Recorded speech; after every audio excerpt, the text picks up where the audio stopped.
Hi, second grade. Welcome to Writing Workshop. This is Mrs. Four, and today we are going to review some of the parts of speech that we learned last week, nouns and adjectives. So first we learned that nouns are words that name people, animals, places, or things.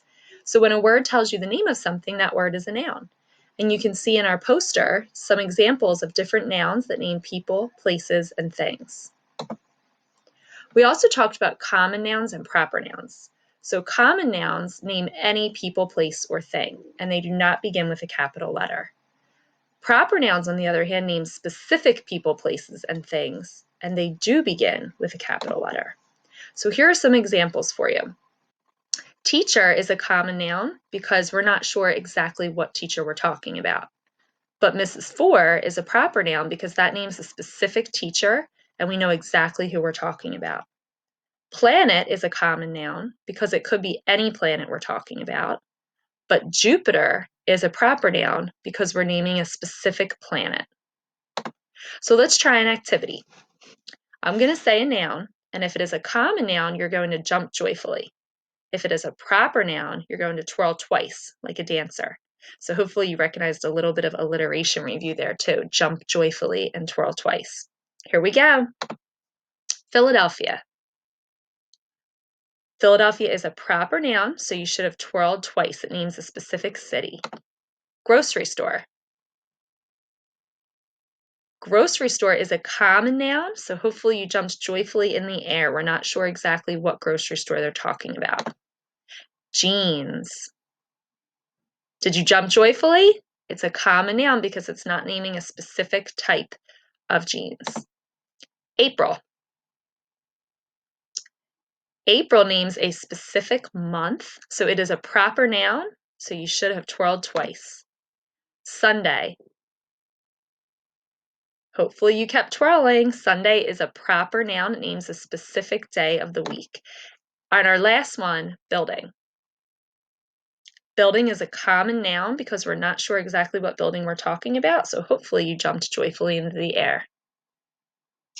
When you're writing, think about if you can use maybe proper nouns sometimes instead of common nouns so that your readers can know specifically what person, place, or thing you're talking about in your writing. We also learned about singular and plural nouns last week. A singular noun names one person, place, or thing, while a plural noun names more than one person, place, or thing. So in our chart, you can see that girl is a singular noun. It's talking about one girl. But when we put an S on the end, girls, now we're talking about more than one. It could be 2, 3, 4, but it's more than one. And usually when we make a noun plural, we just put an S on the end. The trickier part with nouns last week was when we talked about possessive nouns. Possessive nouns explain who or what has something. So to possess something means to own something or to have something belong to you. With singular possessive nouns, the apostrophe goes before the S at the end to show one person, place, or thing possesses something.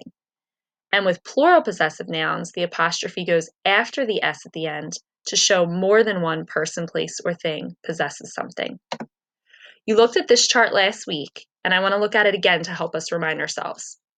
So at the top, we see the dogs like to eat bones. Dogs is spelled D-O-G-S. There's no apostrophe.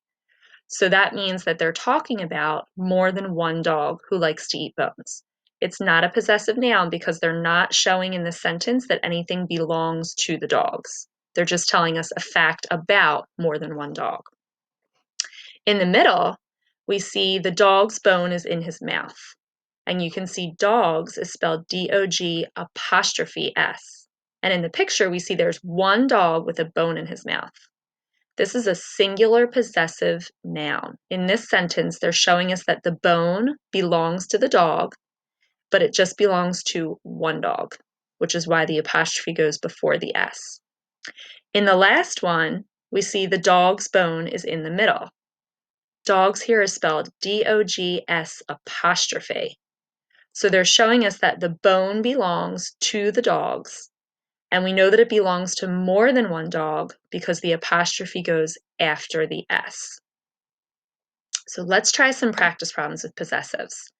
In each sentence below, You're going to decide if the noun in bold is plural, talking about more than one, singular possessive, showing that something belongs to one person, place, or thing, or plural possessive, showing that something belongs to more than one person, place, or thing.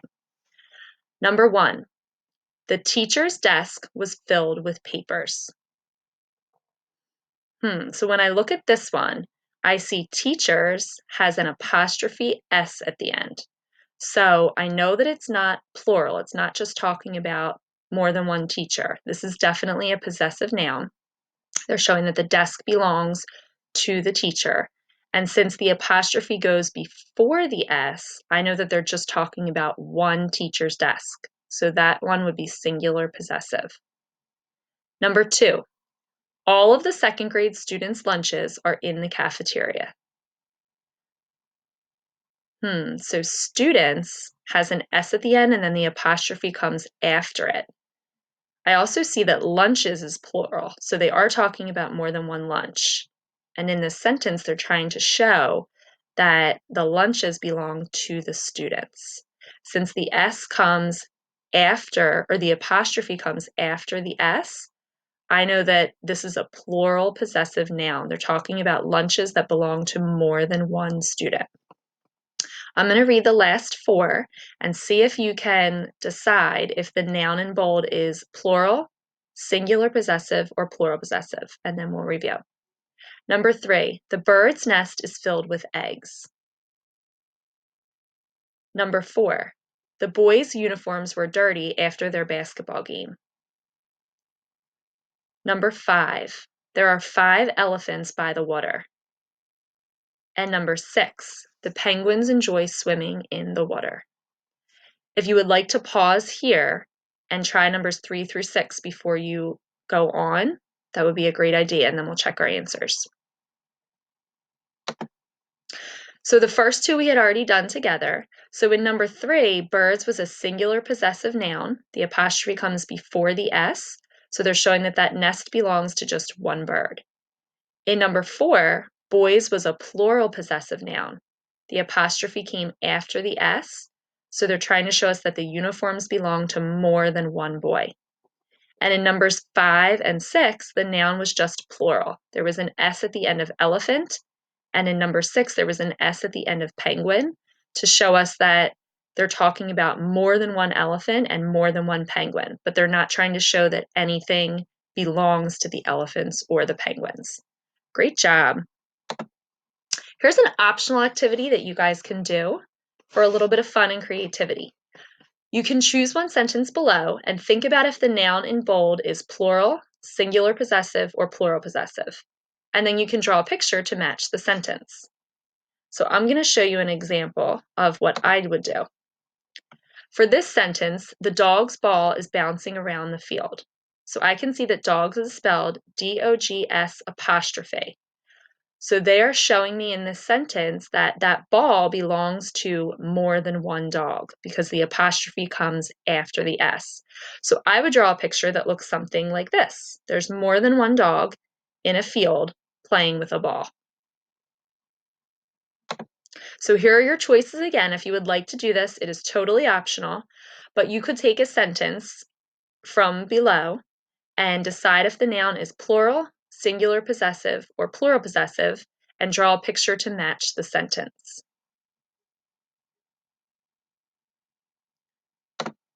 Finally, we also learned about adjectives last week. An adjective is a word that tells more about a noun. They answer questions about a noun.